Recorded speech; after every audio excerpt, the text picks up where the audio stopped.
What's good, people? It's your guy, Deme D of the DagogetaTv. This is another collaboration with HLM Media, On the Rise interviews, where we bring you the fresh new talent, the creatives that's on the rise, obviously. And I got one of my favorite people right here. You already know this is going to be a dope episode right here. My guy, Ty, what's good, man? What's the deal? Good, how you? Cheer, I'm good, man. Thank you for pulling up, yo. No doubt. I appreciate the invite, brother. Nah, no doubt. So, you're a content creator. I'm gonna say hip hop content creator, but I'm gonna let you throw your title out because I know people give us all type of titles. Yo, man.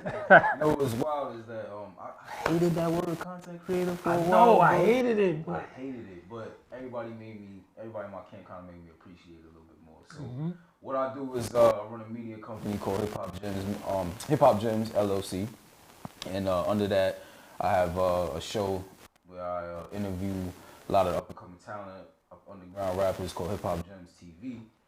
And under Hip Hop Gems as well, we got a new thing we got coming called Hip Hop Gems Films.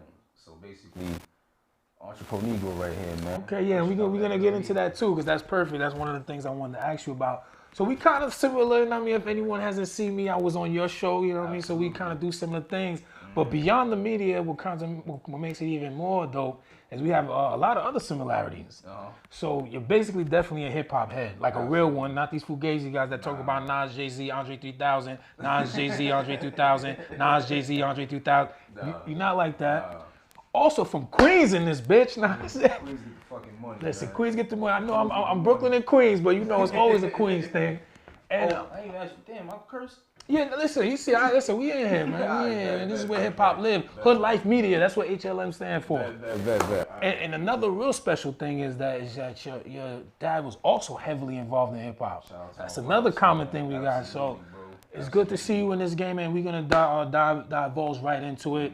Let's start with that, man. You from Queens? What part of Queens? Born and raised? No, I was born in Brooklyn. Okay, so man, it's another one. Like, come on, man, Mike Geyser. Yeah, man. Kings County. Kings County. Nah, now you fucking around now. All right, see, two killer county babies, B. Man, Kings County. Let's get it.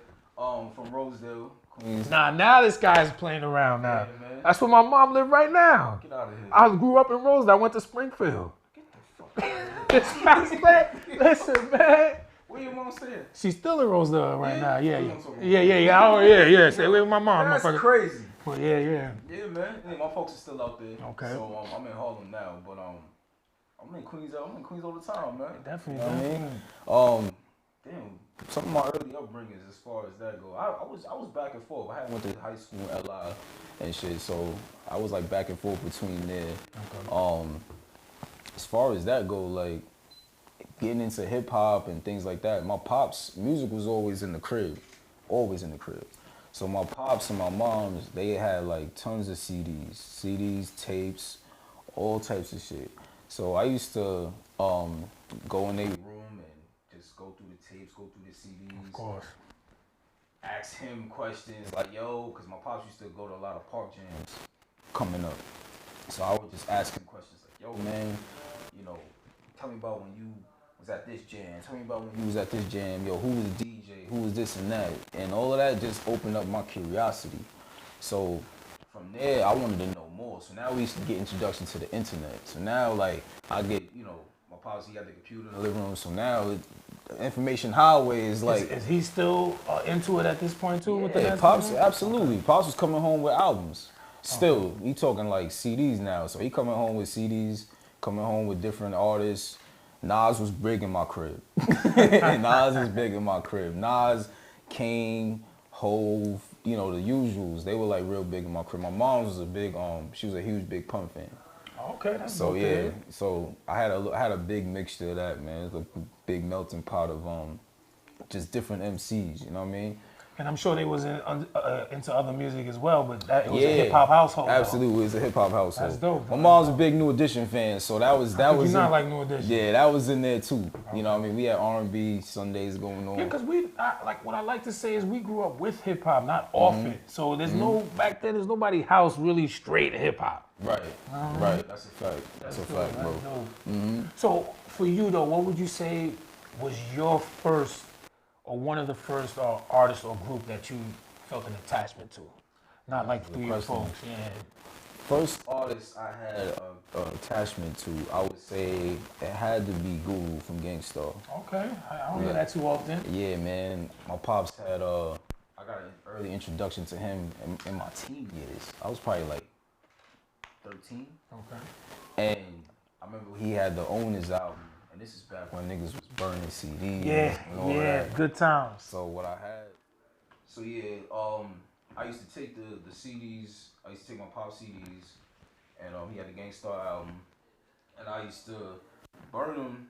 We talking like early Windows days, LimeWire. Windows, LimeWire. Yeah, so I used to take them joints or whatever. We'll take that particular CD and just like burn it. And when I first heard him, and hand off the Owners album, it just to me on a different level, bro. It spoke to me.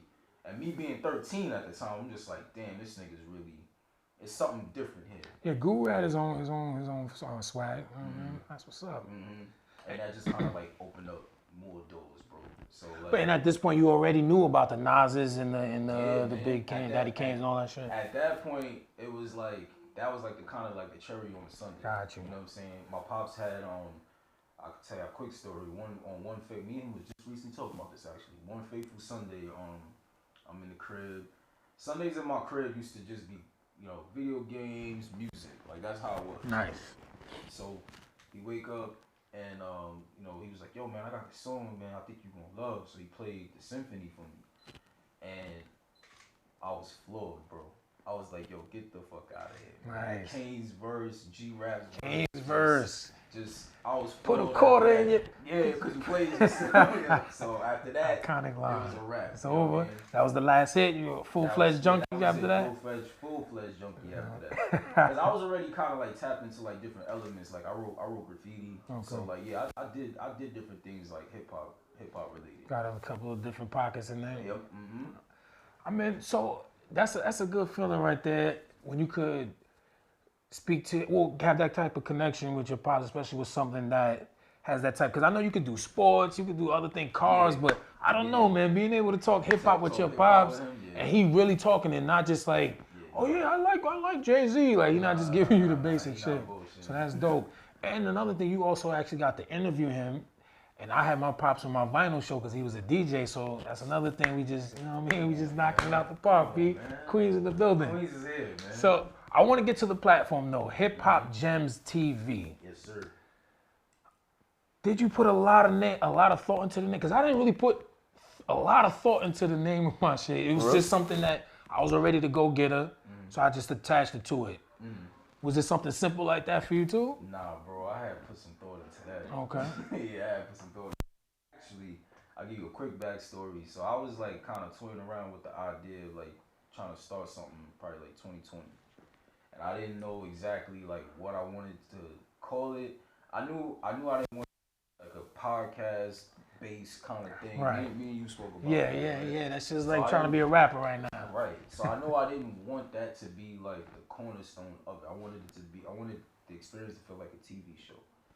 Now the origin of the name itself, when we think about these artists that has come on my show, and we think about the lyrics and we think about just the art of like kind of finding them, that kind of that facilitated the name more. So it's like, you gotta search for these guys. So these guys are gems within the culture. You gotta search for that good music. You gotta search for the good music now. So that's where the name Hip Hop Gems TV came into play.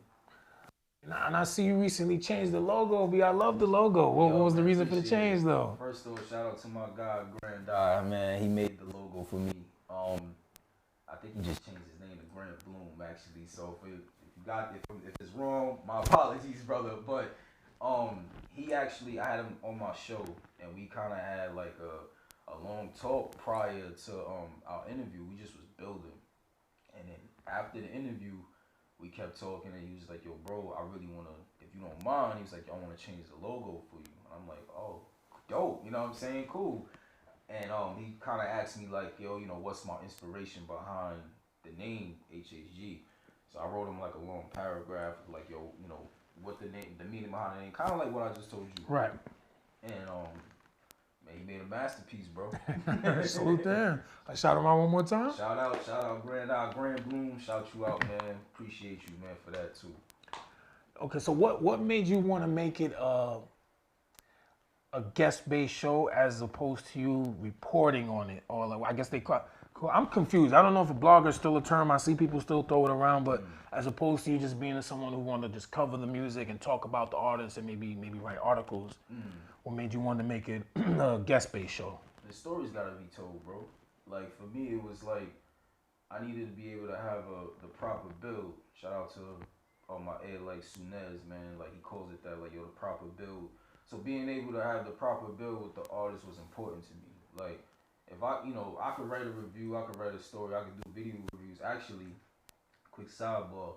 Shout out to my guy Chill who's in the building right now. We started doing reviews. We used to do that shit at the job. Okay. Word. We used to take out the camera equipment and record video reviews in the basement of the job.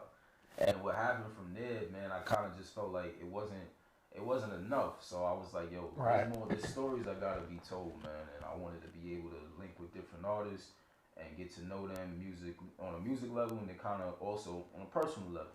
Yeah, because that plays a big part too. That can help a lot of them too, getting more of their personalities out there. Absolutely. More exposure. And they stories, you know what I'm saying? Because we know the music is dope. Yeah, and we both understand that it's more than the music too. And a lot of these artists don't understand that as well. Exactly. So I just was actually talking to shout out to my guy Breeze, man, Tanner. Me and him was just talking about that. And we just talking about like building with artists on a more personal level that's kind of missing in what it is that we do. You know what I mean? So for people who's receptive of it, it opens the door for like different projects. You know what I'm saying? Absolutely. And a good relationship. Because a lot of just business in general is about relationships, man. Exactly. And handshakes. People want to think and still living with that music is gonna speak for itself shit, and that was never the reality. You said that shit on my show. I did, right? Because that's my slogan. Like, because I hate that phrase. I hate that shit. The music is not gonna speak for itself. But so, what you said you pondered on it. You tossed the idea around 2020. Yeah. What was the moment that gave, well, not the moment, or the thought, or the, I want to say something you went through that gave you that kickstart? That was like, all right, tomorrow I'm doing it. Not that next week shit or next week, or then you just went and did it. My God, Chill did that. Yeah, man. He gave you a push? He gave me the push. I salute to Chill, bro.